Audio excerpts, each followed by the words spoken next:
કેન્દ્ર શાસિત પ્રદેશ દીવના સાઉદવાડી ગ્રામ પંચાયત હોલ ખાતે દીવ બીજેપી મહિલા મોરચા દ્વારા આજે આંતરરાષ્ટ્રીય મહિલા દિવસની ઉજવણી કરવામાં આવી હતી, જેમાં પૌષ્ટિક આહાર વિષય પર વાનગી સ્પર્ધા યોજવામાં આવી। કાર્યક્રમ દરમિયાન મુખ્ય વક્તા તથા રાષ્ટ્રીય સ્તર પર પ્રદર્શન કરી ચૂકેલ વિદ્યાર્થીઓનું શાલ ઉઢાડી નારિયેળ આપી સન્માન કરવામાં આવ્યું। કાર્યક્રમમાં મુખ્ય વક્તા સહિત બીજેપી મહિલા મોરચાના હોદ્દેદારોએ મહિલાઓને પ્રેરણાદાયી પ્રવચન આપ્યું હતું। कार्यक्रम दीव जिला महिला मोर्चा प्रमुख जमनाबेन भगवान, बीजेपी प्रदेश उपाध्यक्ष अमृताबेन बामणिया, प्रदेश महिला मोर्चा उपाध्यक्ष हेमाक्षी राजपूत, जिला पंचायत प्रमुख रणजीताबेन कोटिया, सरपंचों ने मोटी संख्या में महिला उपस्थित रहा था। कार्यक्रम में घणा बधा बीजेपी महिला मोर्चा बहनों जोड़ाया अने बधानु सन्मान करवामां आव्युं।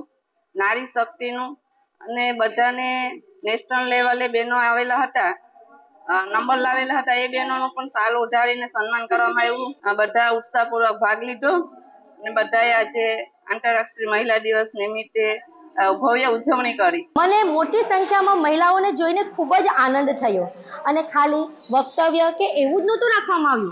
वानगी स्पर्धा, महिलाओं माटे प्रेरणादायक स्पीच अने नानी नानी बाळाओने गिफ्ट आपीने खूब ज योगदान कर्युं अने एमने आगळ उत्साह वधार्यो।